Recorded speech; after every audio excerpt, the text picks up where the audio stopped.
a kind of rest that the world couldn't ever offer.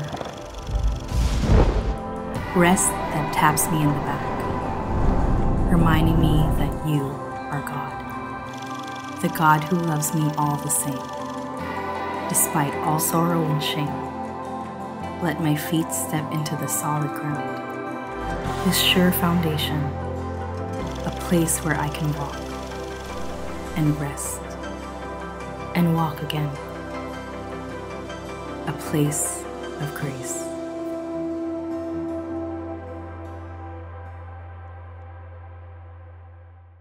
Mapagpalang araw ng linggo sa atin lahat.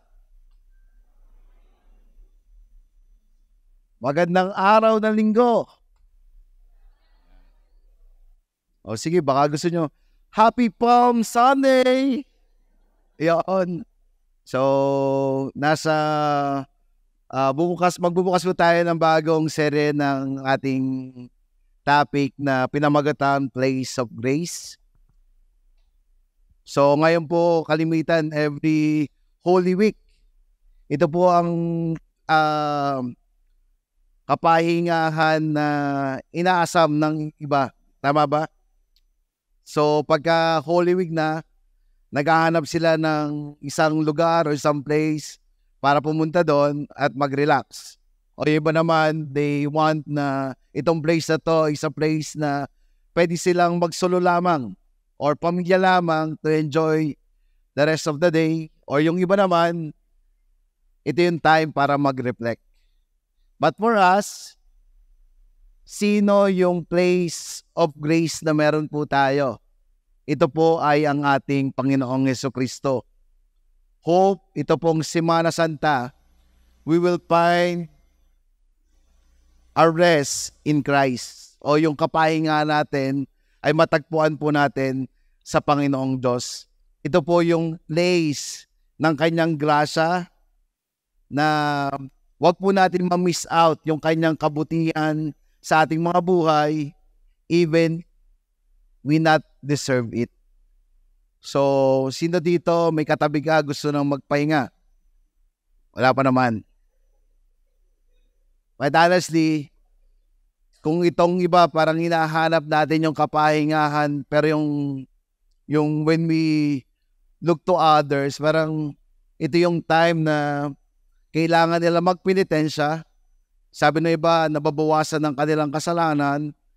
Sabi ng iba, kaya kailangan nilang magbisita iglesia. Hope yung iba po dito, bumisita kayo ng Lokban to bisita iglesia yan. Thank you. May mga Tagalocena dito na nagbibisita iglesia for a wrong reason. Yung iba sabi, magpipenitensya ako para mabawasan ang kasalanan ko o makarating ako sa langit. O yung iba naman sinasabi, ginagawa ko ito para hindi lang mabawasan ang kasalanan, pero maging mabuti. But for us, alam naman po natin kung ano yung nangyari into the Holy Week, which is ito po yung kamatayan ni Kristo na tunay na nagbigay sa atin ng grasya. Pagka sinabi mo bang grasya, ano pong ibig sabihin ng grasya? Dati may tinatawag, grasya! Ano nyo ba yun? Yung sa Itbulaga. Yung iba hindi na alam. Matanda na talaga pala ako. Pero yung grasya, something that you not deserve. Tignan mo yung katabi mo. Ibig sabihin po ng grasya, ito po yung bagay na hindi karapat-dapat para sa'yo, pero ibinigay po ito sa atin ng Panginoon. And today, pag-uusapan po natin yung buhay ni Pedro tuloy. 3 denial and thrice asleep. So dito po makikita natin that kung gaano ka-arrogante si Pedro, that even the will of God, yung will ng Panginoong Diyos, ay kanyang binabali. Na parang yung sincerity naman andun. Bilang Kristiyano, andun yung debosyon, andun yung sincerity niya na sumunod sa Panginoong Diyos. But because of hindi ganun siya ka-intimate, hindi ganun siya ka-discerning or ka-alert, hindi niya napapakinggan yung salita ng Panginoong Diyos. Kaya nangyari po yung 3 denial at 3 beses po siyang nakatulog. So, inaanyahan ko ang lahat na tumayo at basahin po natin ang salita ng Panginoong Diyos. Babasa po tayo in English version. I thought my friend is here, but not. Pero nai-prepare ko na po ng English eh. Pero wag po kayo mag-alala, Tagalog naman natin ipapaliwanag. So Mark 14 verse 26 to 42. And when they had sung a hymn, they went out to the Mount of Olives, and Jesus said to them, "You will all fall away, for it is written, I will strike the shepherd, and the sheep will be scattered. But after I am raised up, I will go before you to Galilee." Peter said to him, "Even though they all fall away, I will not." And Jesus said to him, "Truly, I tell you, this very night before the rooster crows, twice, o tumilawak ng 2 beses, you will deny me 3 times. But he said emphatically, "If I must die with you, I will not deny you." And they all said the same. And they went to a place called Gethsemane, and he said to his disciple, "Sit here while I pray."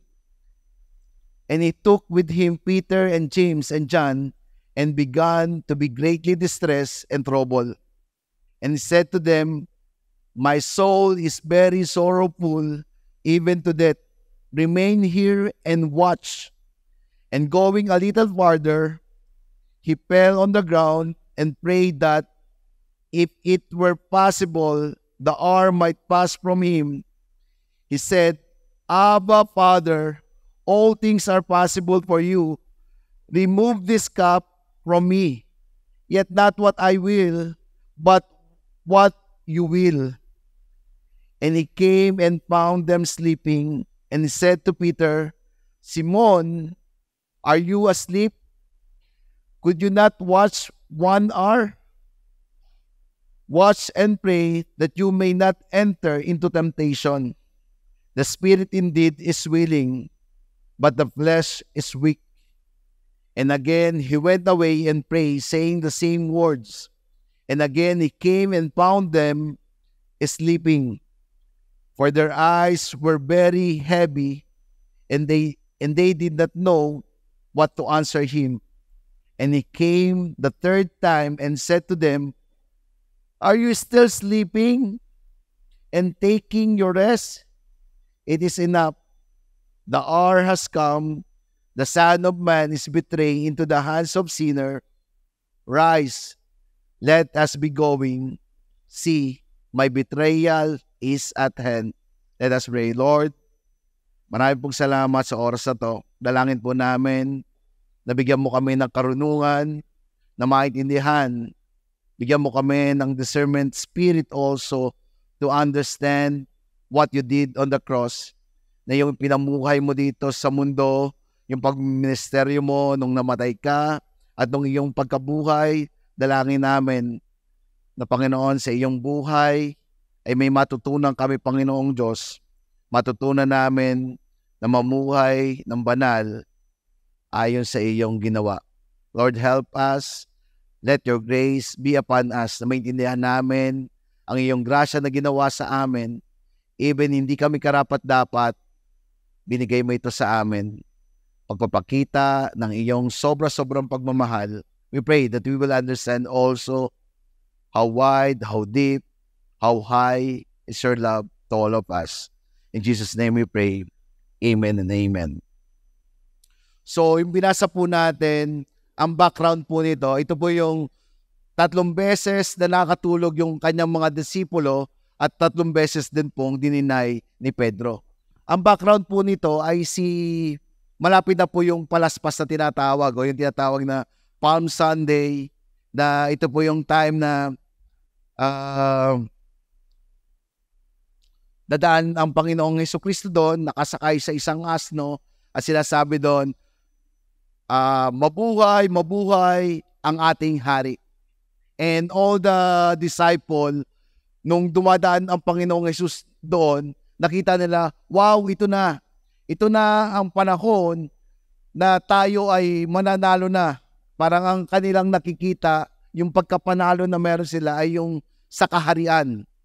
Pero ang Panginoong Diyos, ang sinasabi niya, ang pagkapanalo niya ay sa magapi ang kasalanan na meron tayo. So, pinagplanuhan siya ng mga Romano and para dakpin siya. And this is what happened. Nagpunta ang Panginoong Hesus sa Garden of Gethsemane. Bakit? Ando siya para magdasal to find strength in prayer to God the Father. Remember that ang ating Panginoong Hesus is 100% man and 100% God. Although 100% God siya, pero yung pagiging tao ay nasa kanya pa rin. That's why ito yung conversation na meron siya sa Panginoong Diyos. Na nagsasabi siya, Panginoon, Panginoon, kunin mo ito sa akin. Pero kung ito ang iyong will, let your will be done. And in verse 27, sabi dito, in Tagalog version, sinabi ni Jesus sa mga tagasunod niya, iwan ninyo akong lahat. Dahil sinabi ng Diyos sa kasulatan, papatayin ko ang pastol at magsisipangalat ang mga tupa. Ngunit pagkatapos na ako ay muling mabuhay, mauuna na ako sa inyo sa Galilea. Sinabi ni Pedro kay Jesus, kahit iwanan po kayo ng lahat, hindi ko kayo iiwan. So nung sinabi ng Panginoong Jesus ito na nalalapit na mapapako na siya sa krus, nalalapit na darating na si Judas. Kilala niyo po si Judas? Si Judas ang nadulas. Hindi niyo po alam yung kantang yun, ano? Huwag na nga ako mag-example, lahat hindi niyo alam. Sige. Si Judas po ay ando na yung time na halikan na po si Jesus.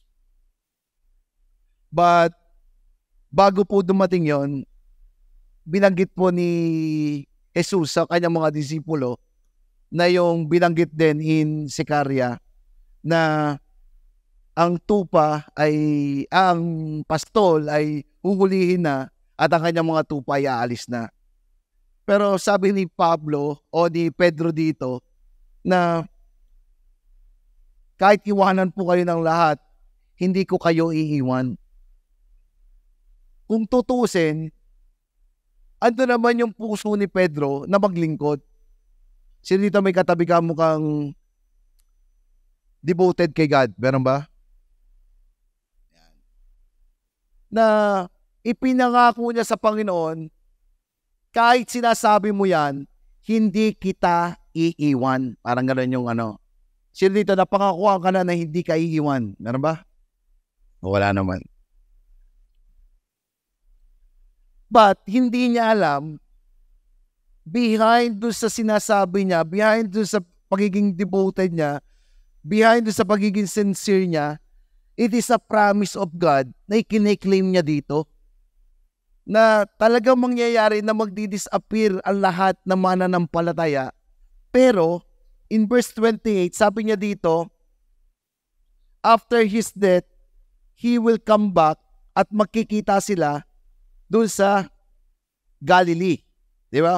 Ngunit pagkatapos na ako'y muling mabuhay, mauuna ako sa inyo sa Galilea.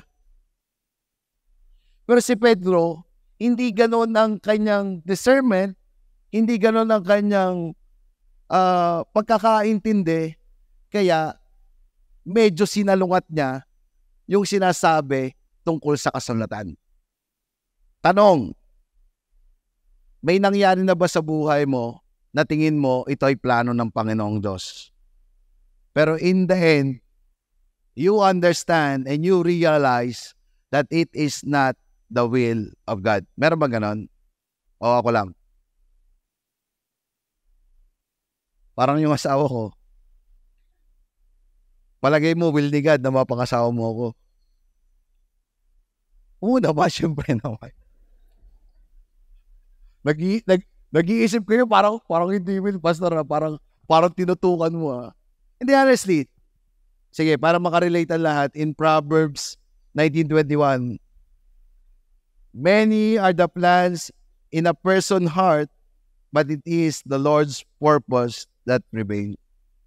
Marami po akong ganyang istorya.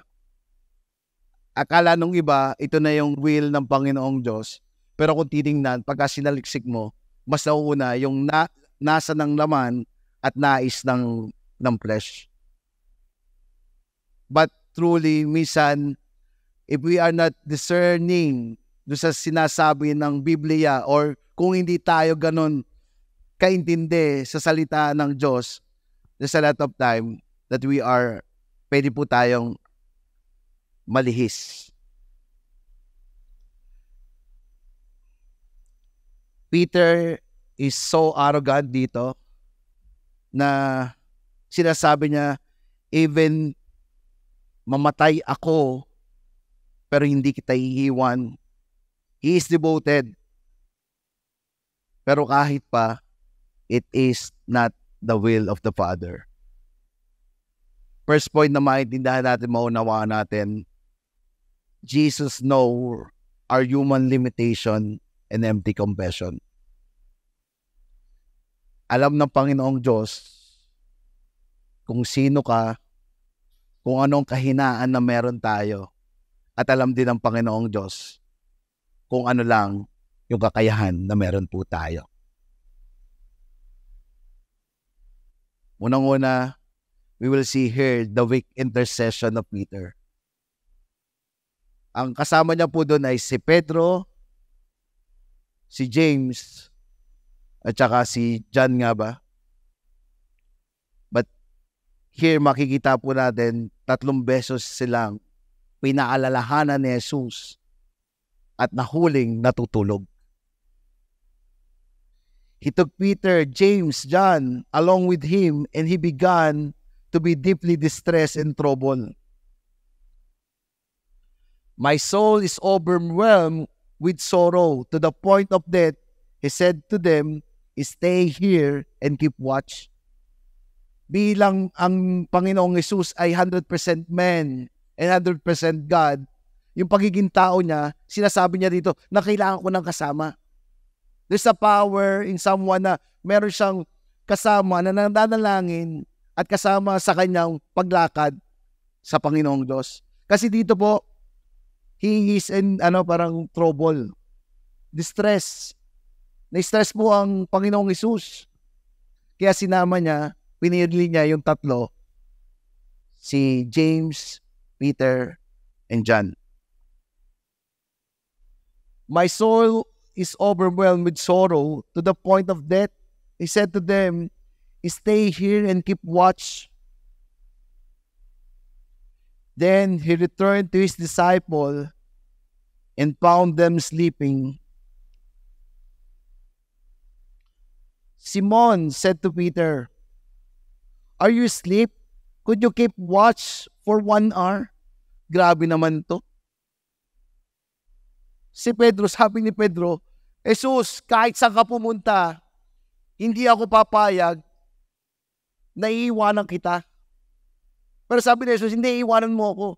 O sige, na-convince na siguro, I don't know kung na-convince ba si Jesus sa sinabi niya. Kasi 2 beses niyang ininsist eh. Pero, nung kausap na niya, oy, bantayan niyo ako ha. Wala pang 1 oras, tulog na daw. Parang dito. Wala pa tayong 30 minutes. Madami ng tulog. Huwag niyo pong gisingin. Yan yung place of grace na meron sila. Verse 39, once more he went away and prayed the same thing. Verse 40, when he came back, he again found them sleeping because their eyes were heavy. They did not know what to say to him. Returning to the 3rd time, he said to them, are you still sleeping and resting enough? The hour has come. Look at the Son of Man is delivered into the hands of sinner. Jesus know yung limitation na meron sila. Jesus know na yung body or yung flesh are weak. Yung spirit are weak. Pero kung makikita mo si Pedro, how zealous he is. Kung gaano siya katapang na parang dumating pa si Malchus ba yun, yung pinagutan niya ng tenga. Dahil gusto niyang ipagtanggol ang Panginoong Hesus. Pero despite of his eagerness, his arrogance, his boldness, ano po yung weak kay Peter dito? He is weak in intercession. Alam po ng Panginoong Diyos. That's why He demonstrate also dito na in time of need bilang tao, ano po yung ginagawa niya? He going back to the Father. He asking, Father. Di ba yung parang, sino dito pagkapagod ka? Anong ginagawa mo? Yung iba pagkapagod, nanonood nagsiselfone, tama ba? May kakilala akong ganon. Ay, wag kang magulo at ako'y nagpapahinga. Nagsiselfone. May kilala kang ganon? Ba't natin ka sa akin? Iba, pagka gusto magpahinga, natutulog. Sinong ganon? Yun, parehas tayo. Siya dito yung pagkapagod, gustong magliwaliw, umalis sa kung saan, pumunta, mag-enjoy. May kanya-kanya tayong find of resting. But in this time, this moment, makikita natin si Jesus, saan siya nakakatagpo ng kanyang kapahingahan. Jesus show sa mga tao, sa oras ng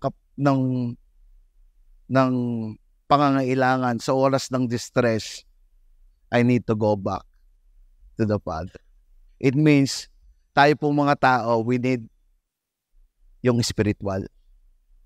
Marami po nag-focus sa emosyon, sa mental, kailangan i-exercise, kailangan i-exercise din yung mentally, sa kalusugan, ba't nalilimutan ng iba? Yung being spiritual. Alam po ng Panginoong Diyos yung limitasyon natin sa pagtawag po sa Kanya. Peter disowned Jesus. Verse 66, nang si Pedro ay nasa loob pa ng bakuran, dumaan ang isang babaeng utusan sa punong pari. Na makita niya si Pedro na nagpapainit malapit sa apoy, tinitigan niya ito at sinabi, kasama ka rin ni Jesus na taga Nazaret? Hindi ba? Pero tinanggi ito ni Pedro, hindi ko alam ang sinasabi mo. Pagkatapos umalis siya roon at pumunta sa may labas at noon din ay tumilaok ang manok. Nakita na naman siya roon ng babaeng utusan. Kaya sinabi ng babae sa mga taong naroon, ang taong iyan ay isa rin sa mga kasamahan ni Jesus. Pero muling tinanggi ito ni Pedro. Maya-maya sinabi ng mga taong naroon, isa ka nga. Umaga siguro parang nandun sila, parang namukha niya. Ba, parang totoo nga no. Isa ka nga sa mga kasamahan niya. Dahil taga Galilea ka rin. Pero sumumpa si Pedro, kahit mamamatay man ako, hindi ko talagang kilala ang taong sinasabi ninyo. Noon din ay muling tumilaok ang manok at naalala ni Pedro ang sinasabi sa kanya ni Jesus. Bago tumilaok ang manok ng 2 beses, 3 beses mong ikakaila na kilala mo ako, at humagulhol siya.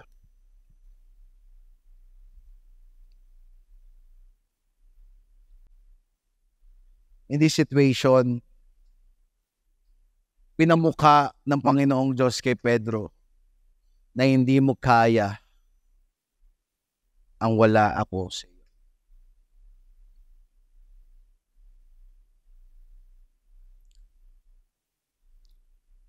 Verse 31, iginit pa rin ni Pedro, hindi ko kayang ikakaila kahit napatayin pa akong kasama ninyo. At ganoon din ang sinasabi ng iba pa niyang kasamahan. Ilang beses ininsist ni Pedro, hindi kita iiwan. Pero in that time, in that moment, in that situation, inakita po na may limitasyon ng tao na hindi niya kayang gawin yung pinapagawa ng Panginoong Yesus. It shows that as a human, we have all limitation and God knows that. When is the last time na nangako ka sa Panginoong Diyos na hindi mo nagagawin ang bagay na to? When is the last time sinabi, Lord, I want to offer myself to you. But many times, we end up nagkakamali po tayo. At hindi po tayo nagkakamali lang, we end up, yung mga sinasabi natin ay nauuwi sa pagkakamali. Parang ang sarap pakinggan. Minsan, masakit sa tenga, pero kung tutusin, masarap pakinggan na alam ng Diyos yung limitasyon na meron tayo.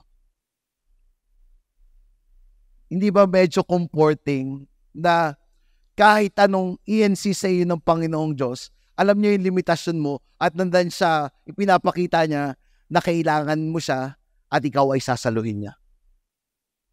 It is so yung grace ng Panginoong Diyos knowing our limitation. Tingnan niyo po ako. Lagi po sinasabi, without the grace and mercy of God, hindi po ako makakatayo dito. Bakit ang tao po sa nakatingin? Sa achievement mo, nakatingin sa pinanggalingan mo, nakatingin kung sino ka. Ba't ang Panginoon po nakatingin doon sa ginawa niya para sa iyo dahil ganun ka ka-importante sa Kanya. Knowing our limitation, dahil alam ng Panginoon ang ating limitasyon, kaya yung verse 36, hindi niya ito sinabi sa Panginoong Diyos na hindi ko na ito gagawin. Verse 36, sabi dito, and he said, Abba, Father, all things are possible for you. Remove this cup from me, yet not what I will, but your will. Alam niyo po nung sinasabi niya to, sobrang pagtangis po niya. Nakakita na kayo ng tao na nagrereklamo? Wala pa, no? Meron. Sabi niya, bakit ako? Sa dinami-dami. Para bagang ganon. Yung mga anak ko, bakit ako, daddy? Ako na ba maglalaba? Hindi ba pwedeng sila maglaba? Pero yung pagtanging niya dito, sobra-sobra po.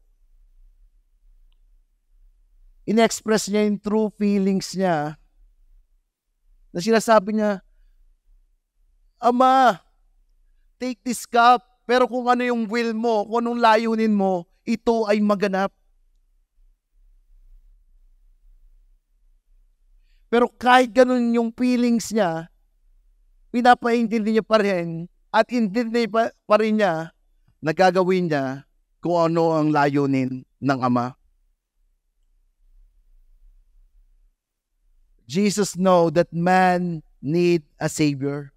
Alam po ng Panginoon na ang sangkatauhan ay kailangan ng tagapagligtas. Our Lord understands our limits. He realizes our struggles. He knows how much pressure we can take. He knows what we measure of grace and mercy and strength will require. Alam po ng Diyos ang ating limitasyon. Alam din po niya yung mga struggles na meron tayo. At alam din niya yung pressure na ating pong pinagdadaanan. At bukod doon, alam niya rin po yung grasya na pwede niyang ibigay sa atin. Yung awa na ibinigay niya sa atin. It is enough and it is sufficient.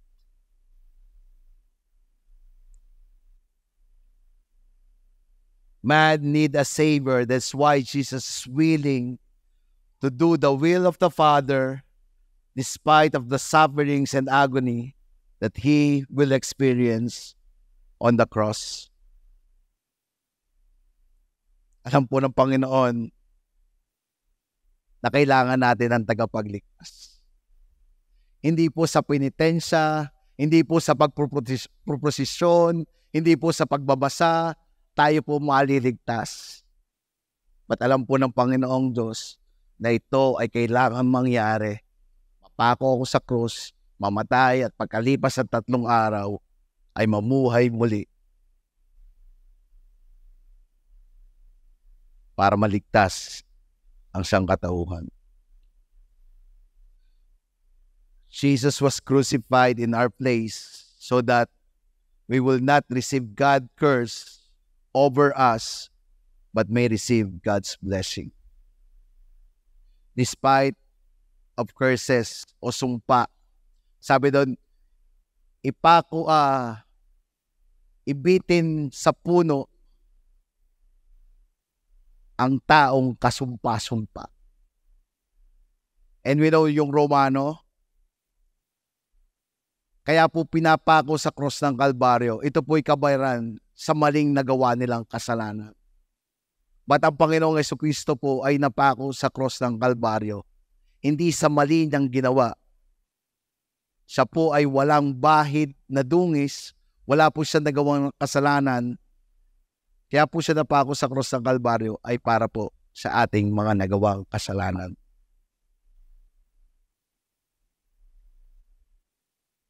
Yung curse po o yung galit na dapat ay sa atin, ito po hindi napapunta sa atin. Ito po ay napapunta sa Kanya bilang anak ng Diyos. Ano po ang pinakamahirap sa Panginoon bukod sa physical sufferings? Simple lang naman yung physical sufferings. Ano ba nangyari doon sa physical sufferings? Pinako po yung kanyang kamay, di ba, sa cross. Hindi lang po pinako, nilagyan po siya ng koronang tinik. Masakit kaya yon? Parang hindi naman masakit yon. Pero siguro yung hinahampas siya ng yung with the cat claw daw yun eh. Yung parang bilog yon, tapos pagka tumama yon, kasama naman. Sino dito na tapilo ka na, tapos napatama yung kuko mo? Sakit doon Ganun lang naman yung physical. Pero alam mo, anong mas inindan ng Panginoong Hesus? Yung malalayo siya sa piling ng Ama. But He's willing to give it. Why? Para po tayo. Tingnan mo yung katabi nyo po. Tingnan nyo po yung nasa harap. Para po tayo ay mawalan ng kasalanan. Imbes na curses, blessing po yung napupunta po sa atin. That's why, pwede mong sabihin, righteous ba yung katabi mo? Yes, because of what Jesus Christ did, we are righteous. Again, it is the grace of God kung bakit ka righteous. It is the grace of God bakit ka patuloy at patuloy na bumabait. It is the grace of God bakit patuloy at patuloy kang yumayaman. Sino dito may katabi kang mayaman? Yon. You claim na magiging kang mayaman. So, tingnan mo yung wallet mo doon sa mukhang mayaman mo. Again, we're not deserved. Hindi natin deserve. Kaya every time, tanda ko na nung bago ako, nung medyo tumatagal na ako Kristiyano, na wala ambisyon, hindi na ako naninigarilyo, hindi na ako nagmumura, pero bago ako maging Kristiyano, ito lahat ang lumalabas sa akin.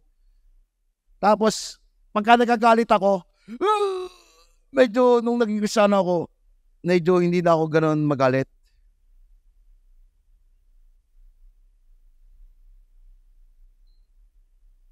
Tapos, nung medyo matagal na akong Kristiyano, siguro mga 3 years na,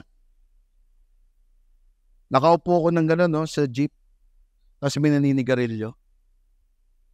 Tapos kada buga, sa akin na, grabe naman itong mga ito. Galit po ako. Sabi ko, Boy, yung sigarilyo mo, may mga tao dito hindi naninigarilyo. Yung isa sa akin gano'n. Tapos alis na siya. Bumaba siya dun sa jeep. Tapos, syempre, sisimba ako eh. Sisimba ka. Mag-aamoy sigarilyo ako eh. Tapos, agad na ako. Iniintay ko yung 1212. Naks, mag-1212. Tapos dumating na, uy, tama. May kasama ko yung aking kapatid. Pagtingin ko yung sinigaw. Pero ano mo yung realization ko doon? Hindi na po nakakatawa. Ano mo yung realization ko doon? I'm claiming that I am holy, I am righteous, because kung sino ako bilang Kristiyano. Pero nalimutan ko, it's only by the grace of God, bakit ako nagkakaganit. It's only because of what He did. Kaya po, nakakaiwas ako sa tukso, nakakapagsalita na ako ng maganda. Yung kaligtasan ko, sure, it's not because of me, but because of. Kaya nga sabi daw po, pagka naging Kristiyano ka, wag po natin paliitin yung cross. Dapat habang nagiging Kristiyano tayo, mas lumalaki po yung cross. It's not all about us, but it's all about who Jesus is. Last point, Jesus loving warn us and guide us and restore us. Verse 38, hindi lang po alam niya ang ating kahinaan, pero nandito siya, lovingly warn us, guide us, and restore us. Verse 38, watch and pray that you may not enter into temptation. The spirit indeed is willing, but the flesh is weak. Ito po ay sinabi ng Panginoong Hesus sa kanyang mga disipulo na may guidance siya during the time na nakakatulog-tulog pa na sila. Pero sabi niya, let's watch and pray. Be attentive. At tayo ay magdasal. Bakit? Alam niya na ang ating spirit ay willing, but yung flesh natin is weak. Totoo ba yun? Sino dito may paborito mo magbasa ng Bible? Meron po ba? Wala. Hindi, sige po. Sino po dito nagbabasa ka ng Bible? Yan, sige po. Yun. Palakpakan naman po natin ng mga nagbabasa ng Bible. Sino dito gusto mong magbasa ng Bible? Mukha naman lahat nagbabasa ng Bible. Ha? Pero totoo po ito. Pagka hindi ka makakatulog, magbukas ka ng Bible. Nakakabasa ka pala ng isang verse. Jesus wept. Tulog ka na rin. Yung mga disipulo ganito eh. Parang man of action, pero nalimutan nila ang magdasal at nalimutan na rin nila maging watchful. So, para daw makiiwas sa temptation, not enter into temptation, be watchful and prayerful. Ginaid niya yung kanyang mga tao na we need to pray and we need to be watchful. Why? Prayer is a vital component of our Christian walk. Ito po'y vital component bilang isang mga Kristiyano. Tandaan po natin na meron pong spiritual battle. There's a lot of distraction. Hindi po, sino po dito may mga kilala kayong dati nyong kasama? Yung iba sila pa yung naging inspirasyon mo na lumakad sa Panginoong Diyos. Pero ngayon, pagka nakita mo, hindi na po sila lumalakad sa Panginoong Diyos. Or maybe some of them backslide. Bakit po? Scripturally, sinabi din po sa Biblia, ng enemy ay nandyan para sirain, nakawin at patayin. Lagi po sinasabi dito, naniniwala po ba kayo sa demonyo? Ba't sa unahan po kayo nakatingin? Sa akin po kayo nakatingin. Andiyan po ang enemy. There's a battle. Meron pong labanan. Nakapanood na ba kayo ng laban? Ang enemy po na ginaan, lagi kang hinihila papunta sa mali. Dinidistract ka, akala mo tama, pero later on, you will find out it has distraction. There's a lot of lies of the enemy.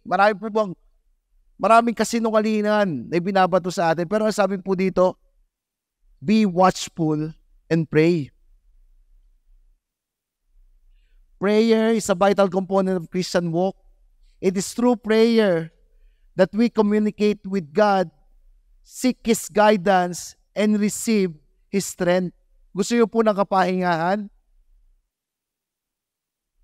We need to pray.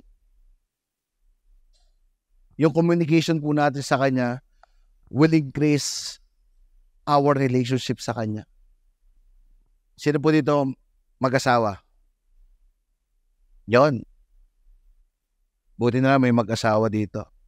Nangyari na ba sa inyo na hindi kayo nag-uusap? O sa amin lang? The more hindi kayo nag-uusap, the more palayo ng palayo yung inyong relationship. Tama ba? Or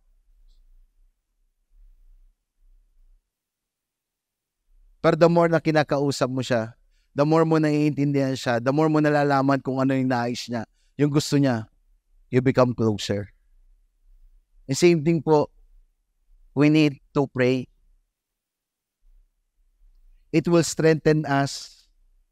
It will give us guidance. It will give us direction. We will align ourselves to God's will. Every time we pray, every time we seek His attention, every time we read the Bible, nalalaman po natin ano ba yung will niya at ano ba yung nais niya.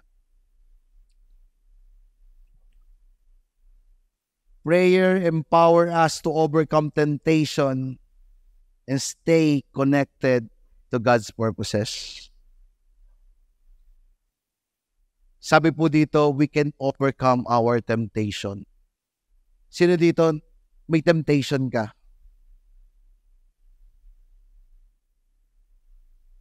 Thank you dun sa mga nagtaas. Alam niyo po, mas maging careful po tayo, hindi po dun sa demonyo. But mas maging careful po tayo dun sa temptation. Pagka demonyo, nakita mo yan, anong gagawin mo? Tatakbo ka na kagad, tama ba?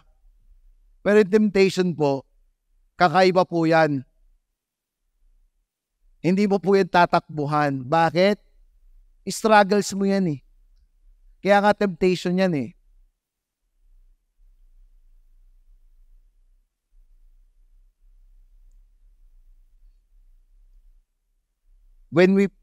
Pagka daw po tayo ay nagdasal, it gives us protection from the temptation. Bakit po? Mare-recognize po natin yung mga enemy tactics. Hindi lang po yan, we will have spiritual growth and sensitive in His will. Being watchful, being alert, being mindful.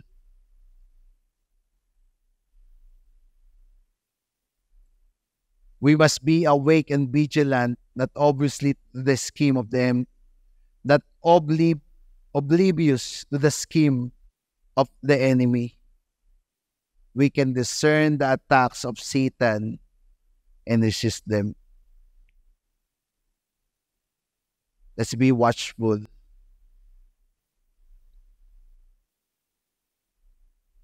Mark 14:71 72. Not only, hindi lang po ang Panginoong Diyos lovingly warn us and guide us, but He restore us. In Mark 14, verse 71 to 72, pero sumumpa si Pedro, kahit mamatay man ako, hindi ko talaga kilala ang taong sinasabi nyo. Kung kanina sinasabi niya sa Panginoong Diyos, hindi kita iiwan, pero ito naman, sobra-sobra naman po yung kanyang pag-deny sa Panginoong Diyos. Ganun po yung pagtatwa niya sa Panginoon. Noon din ay muling tumilawak ang manok at naalala ni Pedro ang sinabi sa kanya ni Jesus, bago tumilawak ang manok, 2 beses, ng 2 beses, 3 beses mong ikakaila, nakilala mo ako. At humagulgol siya.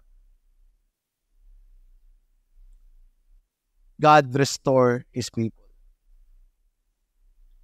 Hindi po niya hinayaan, pinabayaan dahil ilang beses siyang tinulogan, ilang beses siyang dininay. To the point na itinatwa siya po ng sobra-sobra.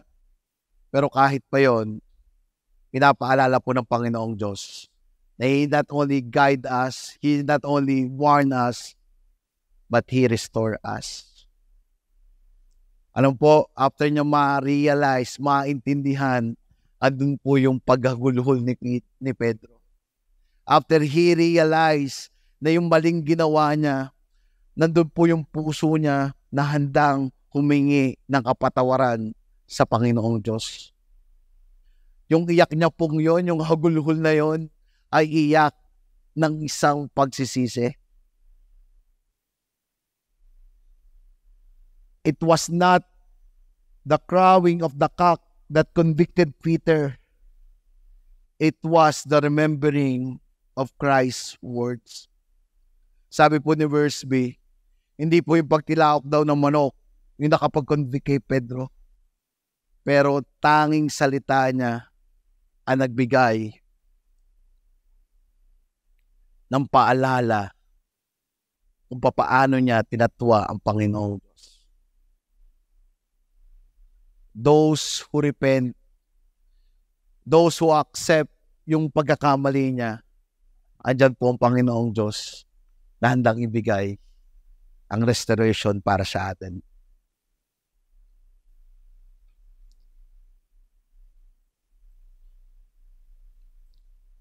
Kung tutusin, si Judas din naman po tinatwa si Jesus eh. Tama ba? Pero magkaiba po sila, si Judas at si Pedro. Si Judas po, ilang beses na may pagkakataon din naman siyang humingi ng tawad sa Panginoong Diyos, ano? Pero hindi po nangyari yon. But those who willing to repent, who willing to ask for forgiveness sa Panginoong Diyos, handa niya pong ibigay ang kapatawarang ito. Despite of our shortcoming, Jesus will lovingly guides, protect, cares for us as our shepherd. Kahit po ang dami po nating shortcomings, magagalitin ka, hindi ka tapat, nagsisinungaling ka, nanonood ka ng pornography, nangongodiko ka. Pero despite of our shortcoming, Jesus will lovingly guides, protect, and care for us as our shepherd. Ano po ginawa niya kay Pedro dito? In John 21, nagpakalayo-layo na si Pedro nung after niyang umiyak, humagulo. Tapos ang ginawa na niya po, nagano na po siya, hindi na po siya nagministeryo. Ang ginawa na niya, nagbangka na lang po siya.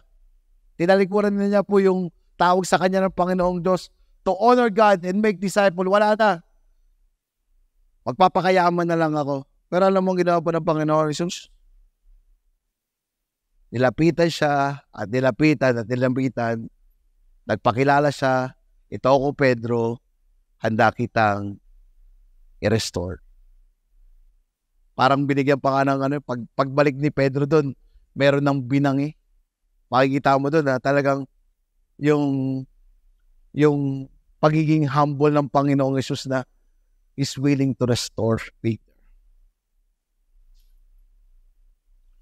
Jesus will lovingly guide, protect, and care for us as our shepherd.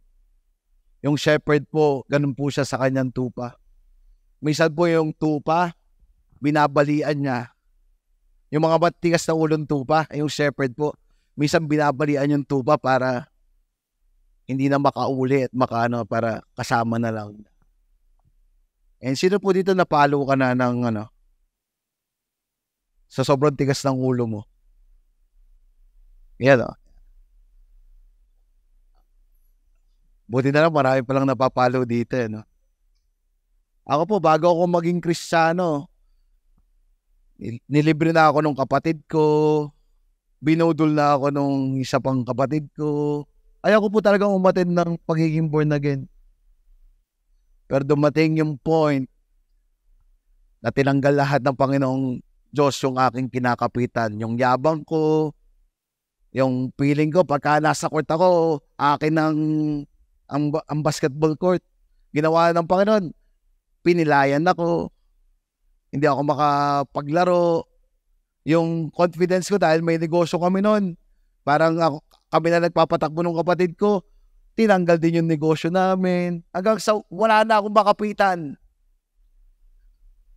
Sino ba itong Jesus na sinasabi nila? Kailangan ko na itong Jesus na to. Now what? Despite ng pagiging matigas ang ulo natin, despite ng paglayo natin, andyan pa rin po ang Panginoong Diyos. Ipapakita niya na siya ay mabuting pastol sa bawat isa sa atin. He really guide us. He really care for us. And He really warn us. Verse 27, 28. And Jesus said to them, you will all fall away, for it is written, I will strike the shepherd, and the sheep will scatter. But after I am raised up, I will go before you to Galilee. Ito po yung sinabi niya bago makatulog yung mga disciple niya at bago siya i-deny ni Peter at bago po siya ipako sa cross. But in Mark 16, sabi po dito, don't be alarmed. He said, you are looking for Jesus the Nazarene. Ito na po na pinako siya, namatay po siya. After po niyang mamatay, nilagay niya po siya dun sa kanyang punto, dun sa kuweba. At nung pagdating ni Mary, nakita po nila na bukas na po yung kuweba. Pagdating po nila doon, may nakaupo doon at sabi, you are looking for Jesus the Nazarene who was crucified? He was risen. He is not here. See the place where they laid him. But go, tell his disciple and Peter, he is going ahead you into Galilee. There you will see him just as he told you. Ano po yung nangyari dito? Hindi po natiling patay ang Panginoong Hesus. But siya po ay nabuhay at nagkita po sila into the Galilee. Despite of the wickedness ng kanyang mga disciple, despite ng pagiging arrogante, despite ng pagsunod sa kanilang way or pagkanta nila ng I did it my way, end up pinulpil pa rin po ng Panginoong Hesus yung kanyang pangako na magkikita sila sa Galilee. It means our victory was already won on the Garden of Gethsemane through the obedience and willingness of Christ to the crucible and sacrifice of Himself for us to be a ransom. Nangyari po, tunay po na merong pagkakatubos at pagkakatagumpay dahil po sa ginawa ng Panginoong Hesus.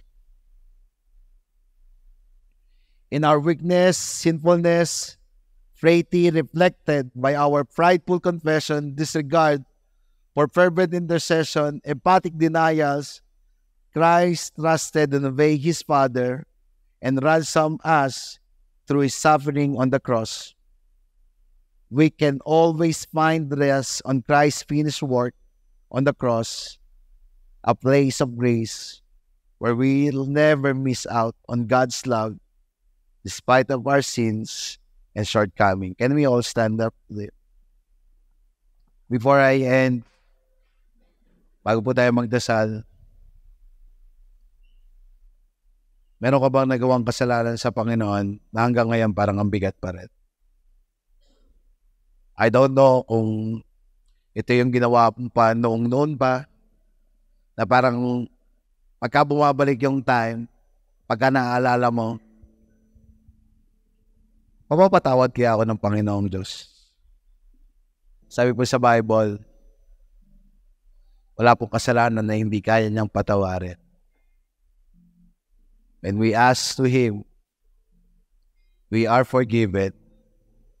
Sabi daw po ng ating mga puso ay magiging katulad ng isang asno. Siya po yung maglilinis nito.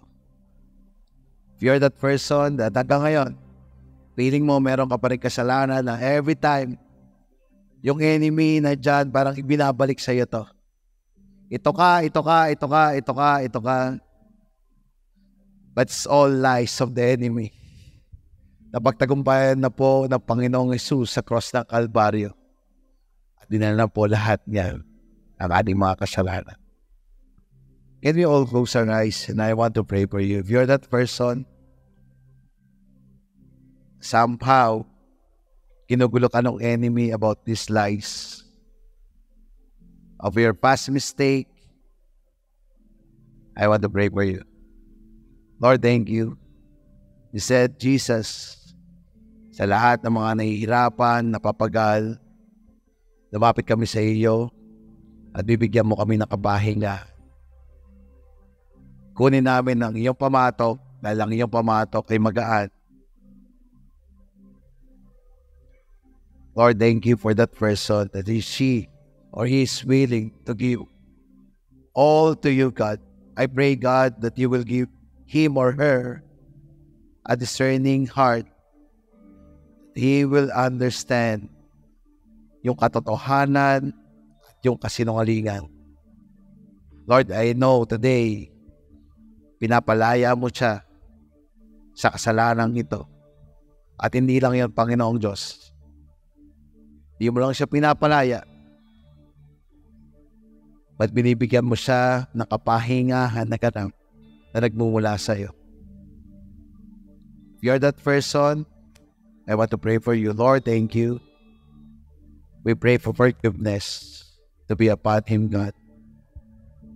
Hindi lang yung forgiveness na inaas niya, but he is also willing to forgive those person who hurt you. Ang unang kalayaan na meron kami ay yung pagpapatawad na ipinigay mo sa amin at ang pagpapatawad din na pwede namin ibigay sa nagkamali sa amin. Lord, tanggalin mo yung guilt, yung shame na meron kami today. But it's you, Lord, who will restore not only us, but a great and deeper relationship that we had unto you. Bless this person. Second person I want to pray for, if you're that person that is still may mga pinapangako ka sa Panginoong Diyos. Maybe you said to Jesus na, Panginoon, ibigay mo lang ang bagay na to. O yung hinihiling ko, yung panalangin na meron ako, hindi ko na ito gagawin. But many times, God answer your prayer, is still doing and going back dun sa bagay na ayaw mo nang gawin mo. We are that person that you want na i-surrender ito sa Panginoong Diyos. I want to pray for you. Lord, thank you. We are here that we want to surrender itong bagay na ito sa Panginoong Diyos. Maaari, ilang beses na kami nag-ask na Panginoon, ayoko na nito. Ayoko na ng unforgiveness. Ayoko na ng bisyong ito. Ayoko na, Lord, ng pagiging makalitin or yung impatient or yung pagiging matakutin. But many times, you fail. Pag ngayon sinasabi ng Panginoong Diyos, ang lahat ng yan ay napagtagumpayan ko na sa cross ng Kalbaryo. Are you willing to give it to me? If you are willing,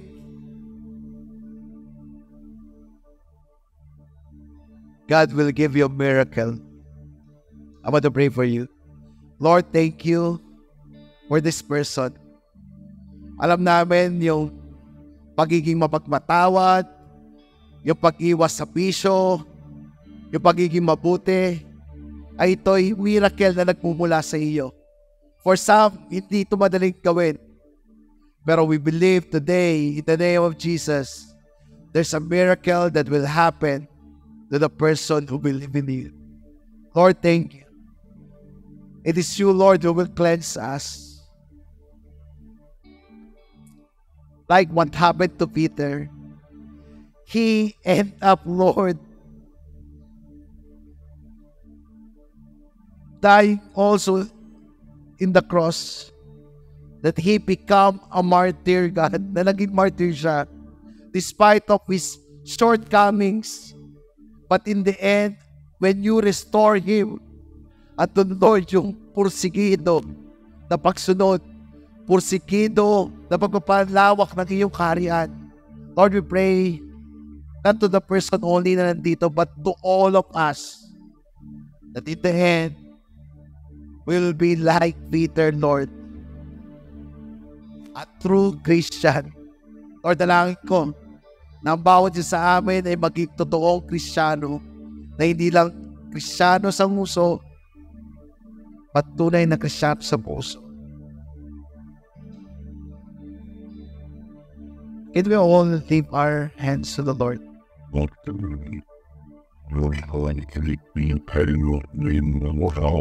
In Mark 14, verse 72, sabi doon,